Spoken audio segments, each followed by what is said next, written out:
सो hey guys, Pokemon ultimate journey के episode number 46 में आप सभी का स्वागत है। और आज का एपिसोड सच में बहुत कमाल का होने वाला है, इसलिए अगर एंजॉय करना है तो वीडियो को फुल वॉच करना। चलो वीडियो स्टार्ट करते हैं।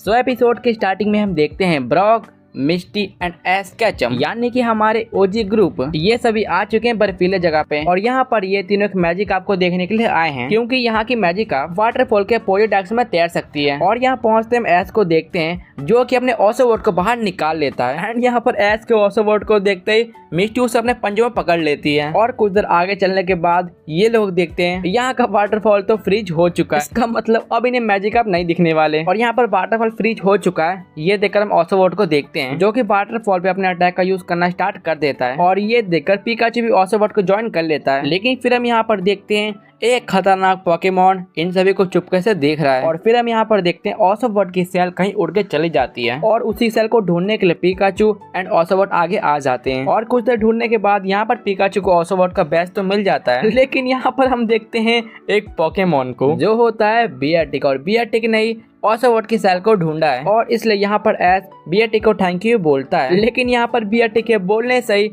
चारों तरफ बर्फ जम जाता है और एश कैचम, पिकाचू और बाकी सबके पैर बर्फ में जम जाते हैं। और यहाँ पर ये देखकर बियरटिक वहाँ से भाग जाता है, लेकिन एश कैचम समझ जाता है कि बियरटिक को कुछ न कुछ तो प्रॉब्लम है। और बर्फ से छुटकारा पाने के लिए यहाँ पर एश निकालता है अपना टेलोफ्लेम को। और यहाँ पर टेलोफ्लेम की हेल्प से सभी लोग फ्री से छुटकारा पा लेते हैं। और यहाँ पर एश टेलोफ्लेम को बियरटिक का पीछा करने को बोल देता है। और फिर यहाँ पर मिस्टी पूछती है उसका पीछा करना है, लेकिन हम बियरटिक का पीछा क्यों करें। और फिर एश बताता है क्योंकि बियरटिक की आंखें काफी सैड लग रही थी। और फिर यहाँ पर हम देखते हैं एश अपने दो और पोकेमॉन निकाल लेता है जो कि होता है स्नोरलैक्स एंड दूसरा होता है इन्सेनरोर। और यहाँ पर एश इन दोनों पोकेमॉन से बर्फ तोड़ने के लिए बोलता है जिससे कि वो केव तक रास्ता बना सके। और यहाँ पर एश की हेल्प करने के लिए मिस्टी और ब्रॉक भी अपने पोकेमॉन निकाल लेते हैं। और यहाँ पर सभी लोग मिलकर जमे हुए बर्फ को तोड़ना स्टार्ट कर देते हैं। लेकिन दूसरी तरफ हम देखते हैं यहाँ पर टेलोफ्लेम, ओसोवर्ड और पिकाचू फिर से जम चुके हैं। लेकिन सिर्फ एश के पोकेमॉन ही नहीं, इस फॉरेस्ट के जंगली पोकेमॉन ही पूरी तरीके से बर्फ में जम चुके हैं। और ये सब हुआ है बियरटिक की वजह से। और यहाँ पर सबको छुड़ाने के लिए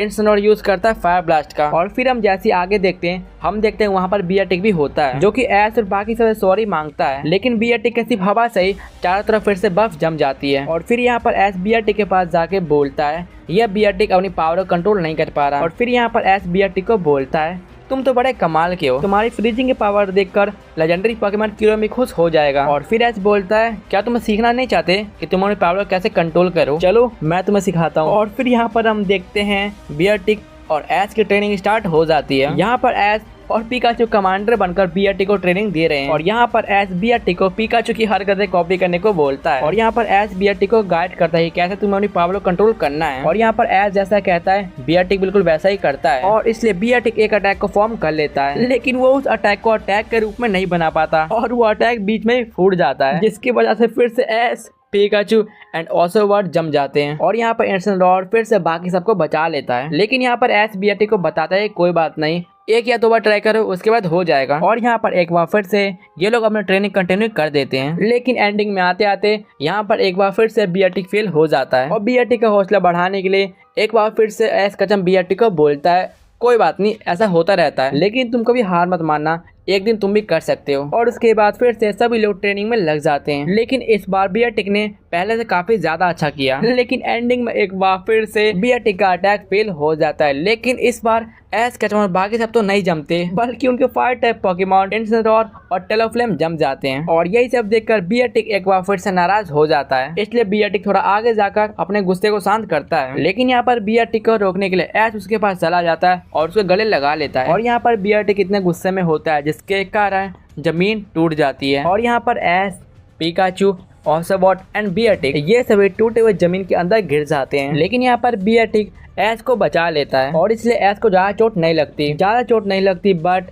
एश के पैर में फ्रैक्चर आ जाता है जिसके कारण वो चल नहीं सकता। और फिर यहाँ पर एश बियरटिक को बोलता है बियरटिक तुम्हारे नुकीले पंजों के सामने ये तो कुछ भी नहीं है और मुझे पता है तुम यहाँ से आसानी से बाहर जा सकते हो, इसलिए तुम यहाँ से बाहर जाओ और पिकाचू और ओसोवर्ड को अपने साथ ले जाना और बाहर जाकर मिस्टी और ब्रॉक को बताना कि मैं नीचे फंसा हुआ हूँ। और यहाँ पर एश जैसा कहता है बियरटिक वैसा ही करता है, वो पिकाचू और ओसोवर्ड को अपने कंधे में बैठा लेता है। लेकिन यहाँ पर बियरटिक चाहता है कि एश भी उसके साथ चले, इसलिए बियरटिक के कहने पर एश भी बियरटिक के पीठ पे बैठ जाता है और फिर बियरटिक क्लाइंब करना स्टार्ट कर देता है। और दूसरी तरफ हम एश के बाकी पोकेमॉन और मिस्टीरियस ब्रॉक को देखते हैं जो कि ऐश की तलाश कर रहे हैं। और फिर यहाँ पर हम देखते हैं बियरटिक को, जिसका हाथ क्लाइंबिंग करते समय फिसल चुका है और वो जैसे नीचे गिरने वाला होता है बियरटिक अपना नया अटैक का यूज करता है और बच जाता है। और ये देखकर ऐश, पिकाचू एंड ऑसोबॉट भी शॉक हो जाते हैं क्योंकि इतनी मेहनत के बाद बियरटिक ने फाइनली वो अटैक कर ही दिया। और फिर यहाँ पर ऐश बियरटिक को बोलता है कि वो अपने नए अटैक का यूज यहाँ से बाहर निकलने के लिए करे। और फिर यहाँ पर बियरटिक बिल्कुल वैसा ही करना स्टार्ट कर देता है। और यहाँ पर हम देखते हैं बियरटिक अपने नए अटैक का यूज कर करके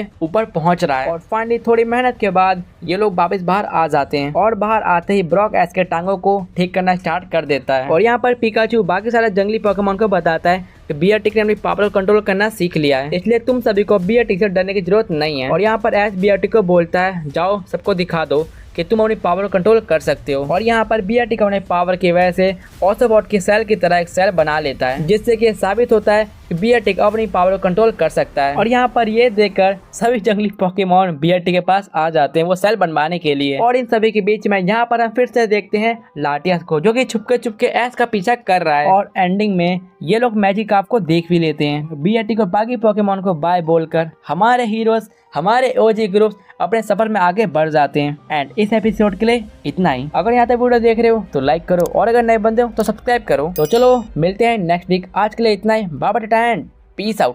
बाय।